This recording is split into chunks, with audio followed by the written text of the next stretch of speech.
Hi guys, welcome back to the Teaching and Learning. This is Abdul Ghafoor. I hope you are doing good. Another interesting question I wanted to share with you, and this is a little bit tricky, and I want to dissect today this question. I hope you will enjoy. But before that, if you think the videos are useful and it's helping you, these videos, please do subscribe and comment on the video and like these videos. That will be kind of the appreciation from your side. Okay. So this is a kind of the request to all of you, my viewers, and those who are new to my channels. Okay, please do subscribe the channel and like and drop the nice comments on it. And for that, I really appreciate. So let's talk about the question. This is a mock 11. As I said, I'll be dissecting this question, and this dissection will be helping you a lot. So let's have a look on. This is a question actually, and I found that many teachers say that in mock tests the questions are simple, and these are not simple actually. The main things that you have to understand the question. Now, like these questions, okay, and these are a little bit tricky and time taking. So let's see how I'm going to dissect this question. Now, if the graph below shows the student score distribution in a summative achievement test, whose cutoff score is 50%. Which of the following conclusion about the test is most correct? Now, one thing is the student score. Again, that shows the attainment. Uh, Another word is the cutoff score is 50%. I'll be explaining this part, and the options are given below. You can see the options. So let's stick around the question. Now, first, let's understand the cutoff. What is cutoff?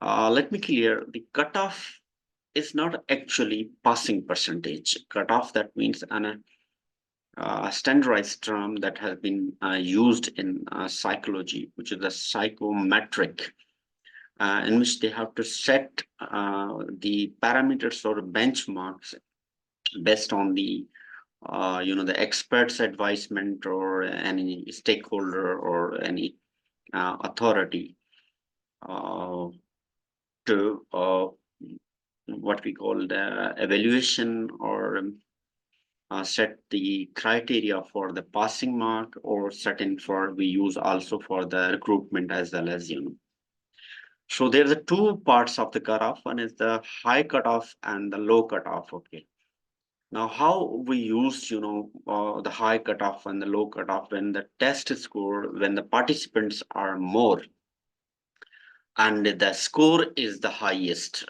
So in that case, we have to use a standard percentage uh, to that remove the unqualified what we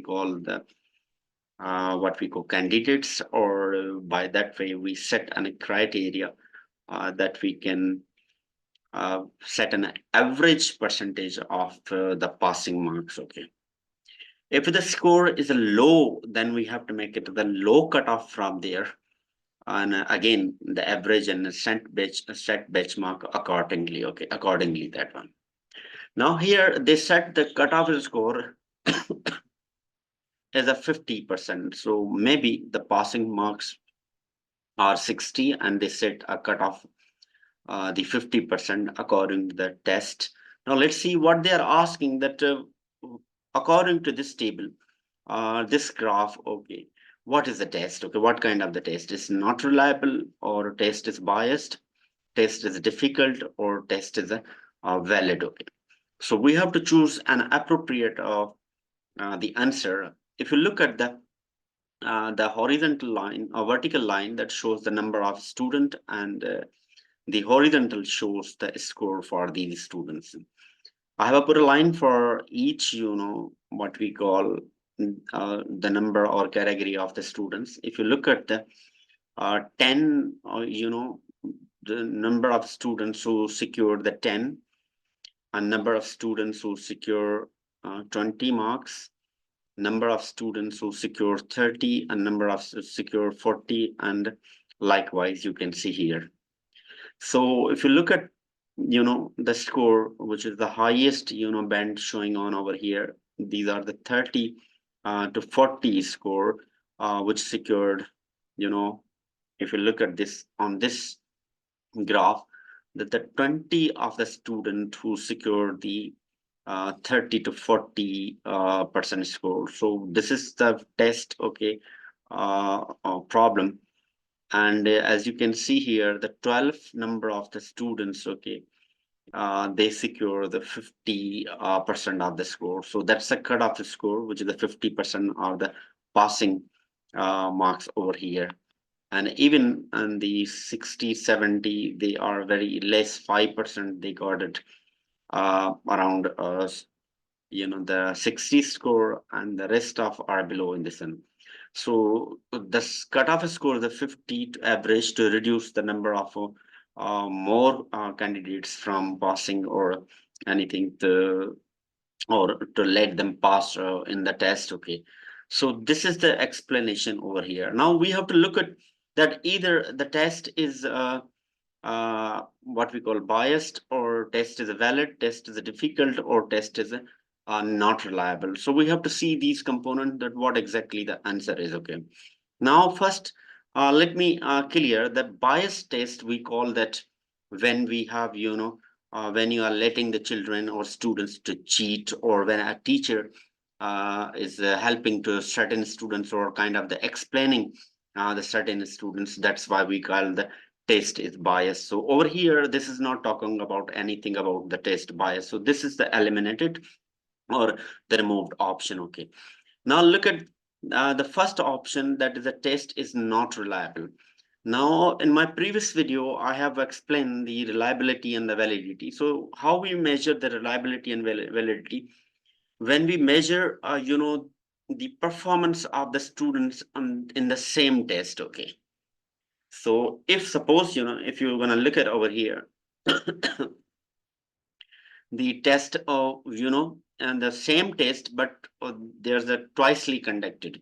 So time one and time two. Okay, suppose if the map test, okay, I can give you the example for the map test, which is a summer and spring. Okay, and where it is conducted by the same thing, that is we consider as a not reliability. If the score is not the same, if it is a score is not same, then we consider the test is not reliable. And if score the is the same in the test, that we consider the test is reliable. So if you want to conduct the same test with the same group of the students, okay, twicely, and the result is the same, the test is reliable. If it is not same, that means it's not reliable. So here we have the one conduct. Okay, so it's not reliable. However, the test is valid. Now valid, what exactly we want to measure it? Suppose we want to measure skill 1, skill 2, skill 3. Okay, and the test is okay, is showing the test component is skill 4, 5, 6. Okay, so this test is not a valid. Okay, so over here even it's not showing. So what is exactly the answer is that test is difficult. As you can see that the hardly 20% of the students, they are performing at a 30 to 40 score, or between 30 to 40 score. However, the rest of they are the performing at very low. In the majority of the students, they are in the low. Even the some of them, they are performing the high.